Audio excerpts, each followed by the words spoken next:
Como diz Clarice, cada palavra é um pensamento. Eu sinto necessidade de ter uma religiosidade, né? Uma religação com esse poder superior. Eu fisgo determinadas coisas, pinço determinadas coisas que têm a ver com aquele universo, e aí eu vou costurando isso. A beleza do teatro é que todo mundo sabe que é mentira.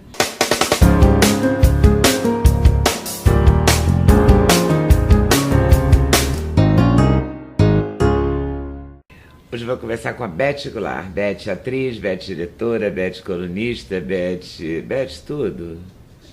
Uma mulher brasileira, uma mulher brasileira, né? Como todas nós, né? Multifacetada. Não é multifacetada. Né? Até a avó ela é.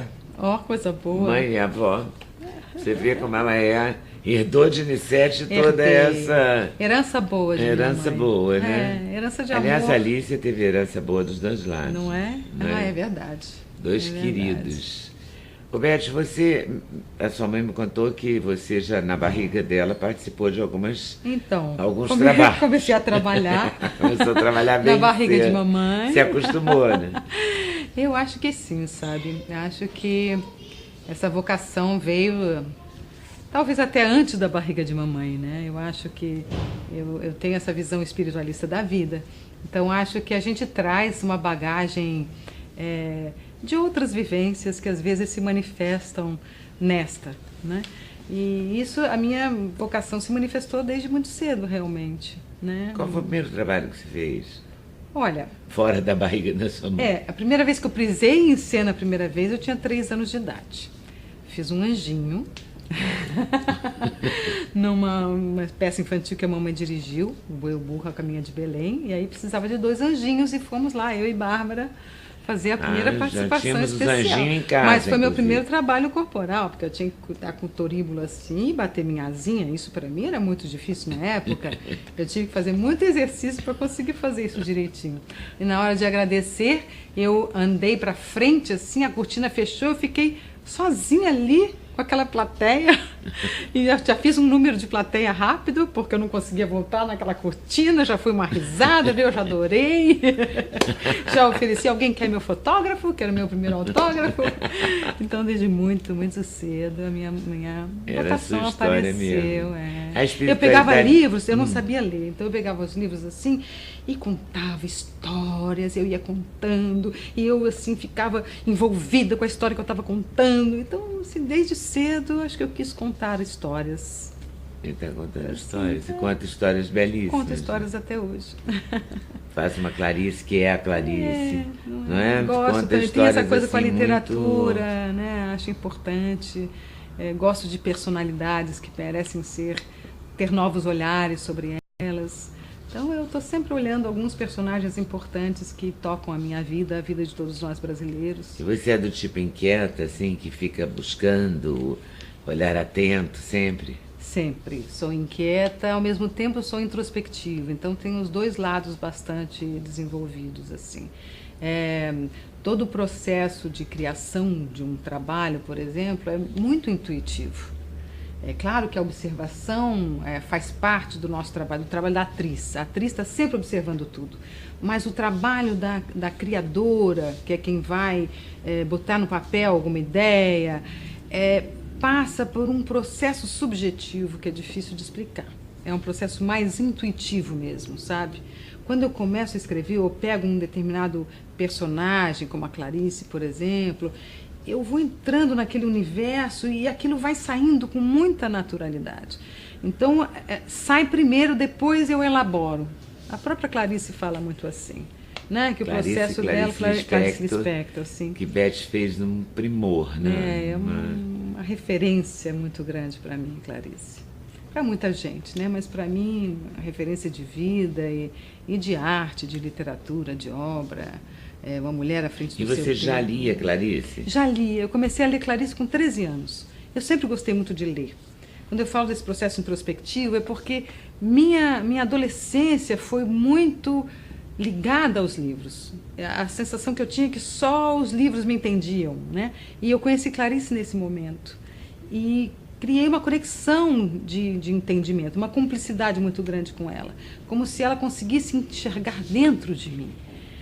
Muita gente tem essa relação com a Clarice, porque ela realmente fala muito bem do que vai por dentro da gente, né? Então, essa sensação de que ela conseguia entender o que estava acontecendo comigo foi muito forte. E aí me acompanhou durante toda a vida. Eu segui crescendo e lendo Clarice, lendo toda a obra de Clarice. Aquilo sempre foi guardando dentro de mim a vontade de fazer alguma coisa sobre ela. E quando você tem vontade de fazer alguma coisa sobre alguém, você mergulha no universo desse alguém. Mergulho no universo primeiro desse com interesse, depois é que você vai escrever? É uma coisa meio misturada, por exemplo. Eu sou meio capturada por aquele universo. Então eu começo a ler sobre aquilo, sobre aquela pessoa, sobre aquela história de vida. Normalmente eu escolho personagens que, pelo menos por enquanto, personagens que têm coisas a serem lidas. Além né? de Clarice? Agora eu estou trabalhando Cora Coralina. Né? Então, por exemplo, eu entro no universo dela e vou entendendo um pouco da vida, um pouco das sensações dela, da sua poesia. Cora foi uma mulher que demorou 76 anos para editar o seu primeiro livro, mas ela começou a escrever com 14 anos de idade. Ela nunca parou de escrever, na realidade. Então, ela guardou esse olhar sobre a vida durante 70 anos para poder expor isso para as pessoas, não é? E se dedicou, ao mesmo tempo, a uma vida muito dura, né? Criar 4 filhos, fugir de casa com o marido morrer, ela criar sozinha 4 filhos, criar fazendo doces. Ela descobriu que ela era uma empreendedora, né? Que ela tinha um talento nas mãos, uma coisa prática, que era fazer doces, que era cuidar da terra.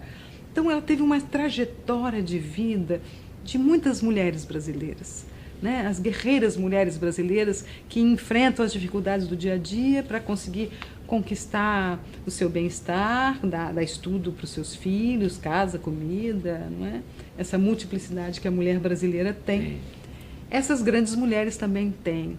Então, eu acho muito bacana fazer essa ponte do nosso dia a dia, da nossa vida comum, a vida dessas grandes mulheres que deixaram uma obra que nos inspira todos os dias, né? E você então, aí estou apaixonada agora pela Cora Coralina. Então, não, eu já fiz. Então eu vou fazendo, na verdade. Eu vou juntando uma coisa, é como se fosse uma coxa de retalho, sabe? Você vai juntando os pedaços. É um patchwork, assim, né? Eu vou deixando os pedaços assim, eu vou juntando isso aqui com isso aqui, esse tema tem a ver com isso. Aí, por exemplo, outro dia eu estava assim, ouvindo, de repente eu ouvi uma música, eu ouvi o Fagner cantando a oração de São Francisco de Assis. Eu falei, essa música tem que entrar, porque ela era franciscana. Cora Coralina, durante um tempo, foi realmente franciscana. Eu falei, essa música, essa oração, isso tem que estar presente. Então,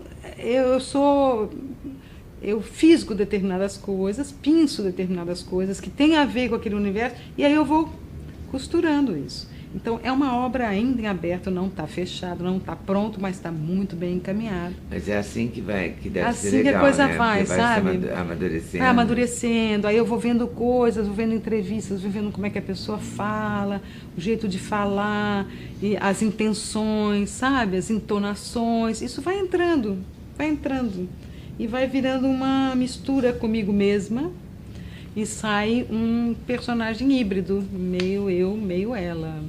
Meio eu, meio Clarice, agora será meio eu, meio Cora. E aí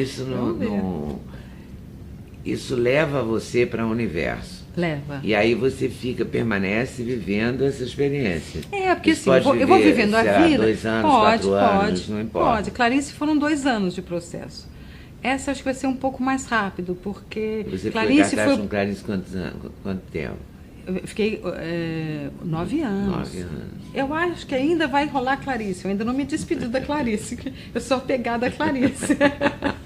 E eu tenho paixão muito grande por ela. E enquanto tem gente querendo muito ver esse trabalho, eu acho que eu tenho que realizar. Mas eu já estou... O universo da Cora já está me chamando, sabe? Então eu vou para lá, vou para Goiás, vou conversar com pessoas, vou ver a casa dela. A gente é meio esponja, sabe, Leda? Isso, a atriz. Você vai meio assim. A gente vai absorvendo coisas. não dá muito para explicar o que é uma sensação, você vai se preenchendo de sensações, de informações sobre aquele personagem, sobre o universo do personagem, e a gente tem um processo meio antropofágico, sabe? A gente vai se alimentando de todas essas informações, de todo esse universo, e aí acontece uma digestão interna e sai uma outra coisa, que é esse híbrido que eu falei. Essa coisa que é meio misturado com a gente, que é o personagem, é a persona cênica que vai apresentar essa nova obra. Não é?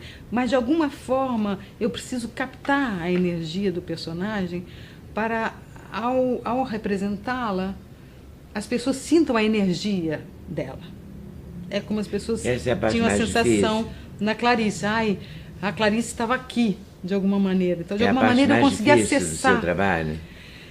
Foi a mais feliz também, porque quando acontece isso, você deve ter um êxtase. São processos diferentes. Por exemplo, primeiro eu faço o processo mais teórico, digamos assim, mais de pesquisa, de leitura, de botar as ideias no papel, de conceber o espetáculo. Então, é um trabalho mais mental.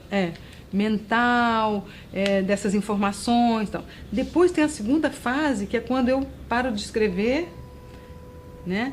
A diretora se cerca de auxiliares, né? Pessoas que me ajudam no espaço, trabalhar o corpo, trabalhar a voz, que é como eu me exercito, né? Me preparo para realizar o trabalho, porque é muito texto. Então, normalmente eu fico uns 6 meses trabalhando com a Rose Gonçalves. Conhece a Rose? Não. A Rose é maravilhosa, uma preparadora vocal maravilhosa.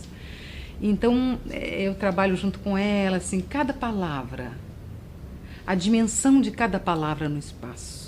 Então, a palavra ganha uma força própria. Cada única palavra ganha a sua intensidade. Como diz Clarice, cada palavra é um pensamento em si. Então, imagine uma obra poética. Cada palavra tem uma força. Então, eu trabalho a força de cada palavra nessa escolha de palavras que foi o texto finalizado. Então, tem todo esse processo de estudo e preparação. Então, quando eu chego para o corpo, para o espaço, que é quando eu vou lidar com as marcações, com o público, com o palco, com o cenário, com os outros elementos, eu já tenho que ter um domínio desse texto, porque senão eu vou tropeçar nesse texto. Eu falo, qual é mesmo a palavra? Esqueci. Vai me atrapalhar. Então, a primeira coisa que eu faço é trabalhar o texto para eu poder depois estar livre dele. Deixar ele orgânico. E aí, naturalmente... Fluir em você. Exatamente. O corpo vai encontrar... E na televisão, que é tudo mais rápido, tudo mais acelerado... É bem diferente. É outro A gente faz isso de uma maneira mais acelerada, realmente, mais compacta. Normalmente são personagens... A gente não tem um personagem inteiro, é uma obra aberta, então a gente também vai descobrindo o personagem. A gente tem a sensação do personagem. Eu acho que você lida em televisão com a primeira sensação. E ao fazer, ele vai se concretizando, ele vai ganhando mais cores diferentes, não é? Coloraturas, densidades, humores. A gente vai descobrindo, junto com o autor, quem é que a gente está apresentando ali. E a vida? Você acha que você mudou muito da Beth que começou? Quantos anos você tem hoje de carreira? De carreira, 44. De vida, 57. O que mudou? Você mudou muito o seu olhar, o seu jeito de ser? Eu acho que o tempo vai trazendo um amadurecimento muito bacana pra gente. A coisa boa do tempo é diminuir a ansiedade, né? Quando a gente é jovem, a ansiedade de fazer é muito grande, então às vezes a gente é atropelado pela própria vontade de fazer. Então essa vontade não te deixa curtir, aproveitar, usufruir de cada momento, ou de cada conquista, ou de cada viagem que a gente faz, não é? Nisso o tempo é muito legal. Mas você mudou tudo, você mudou o seu corpo. Você não era essa pessoa alta, magra, assim, que você ficou, né? Você mudou isso. Eu acho que, olha, depois da minha gravidez, eu equilibrei o meu corpo. Tinha um efeito sanfona, né? Você é vegana? Eu sou... Não chega a ser vegana, porque eu como peixe, como carne branca. Como frango, como ave, né? Então não chego a ser vegana, como ovos, tomo leite. Mas eu não como carne vermelha há mais de 20 anos. Isso realmente... Modifica bastante a alimentação. E você tem uma prática ou não? Faz yoga? Tem uma prática mais espiritualista, digamos assim, né? Eu gosto de meditar, sou meditante, eu gosto muito de caminhar. Caminhar hoje em dia é o exercício que eu mais gosto de fazer. Faço pilates quando eu posso, porque eu gosto. Danço quando eu posso, porque eu gosto. Então eu tenho um trabalho corporal, sim. Meu corpo está sempre vivo, em ação, ativo. Mas não é aquela coisa de fazer ginástica, academia, não é muito meu. Não é a sua história? Não. Eu gosto mais de yoga, por exemplo. Né, que eu gosto de juntar a energia, a respiração, com o movimento pilates. Não é? Eu gosto de ser levada, de me envolver. Dançar é uma coisa muito bacana, né? A música vai te levando a conquistar o desenho do espaço. Isso eu gosto muito. Está muito presente no meu trabalho de atriz, né? O trabalho do corpo. E você gosta muito da vida também? Ai, graças a Deus. Eu acho que é uma coisa boa gostar da vida. E você tem religião, Beth? Eu sou espírita. Eu sou espiritualista, digamos assim, porque eu sou bem ecumênica, sabe? Eu sinto necessidade de ter uma religiosidade, né? Uma religação com esse poder superior. Então, eu sou um pouco budista, sou um pouco espírita, sou um pouco católica. Onde eu estou, onde eu estiver, com qual templo eu estiver, eu estarei conectada com esse poder superior, com o poder da fé. Eu sou a fé. Eu acho que eu atualmente uso muito essa expressão, em vez de dizer assim, eu tenho fé, não, eu sou a fé. A fé faz parte do meu ser. E eu aprendo isso no meu ofício. Nós temos uma coisa muito bonita chamada fé cênica, que é o que nos dá a verdade daquilo que estamos contando. Peter Brook fala uma coisa muito bonita, que ele diz, a beleza do teatro é que todo mundo sabe que é mentira, mas as pessoas gostam de acreditar que é de verdade. Então, isso é a fé cênica. A gente sabe que o Hamlet não vai morrer naquela hora, mas eu quero chorar a morte do Hamlet, como se fosse de verdade. Então eu tenho necessidade de acreditar nessa história que eu sei que é mentira, mas neste momento, para mim, é verdade. E aí, assim, a gente vai curando um pouquinho as dores do mundo através da história da humanidade. E de dor em dor e de teatro em teatro, lá vai você na fé. Lá sigo eu na fé do meu ofício. Eu acho que todos nós temos um pouquinho um propósito na vida. Eu acho que o meu propósito é servir a arte. Muito bom. Bom propósito seu, Beth. Muito obrigada. Eu que agradeço, meu amor. Super obrigada. Obrigada a você também que está junto com a gente. Aproveita, dá like, se inscreve, aperta aquele sininho para ser notificado e até o próximo vídeo. Valeu!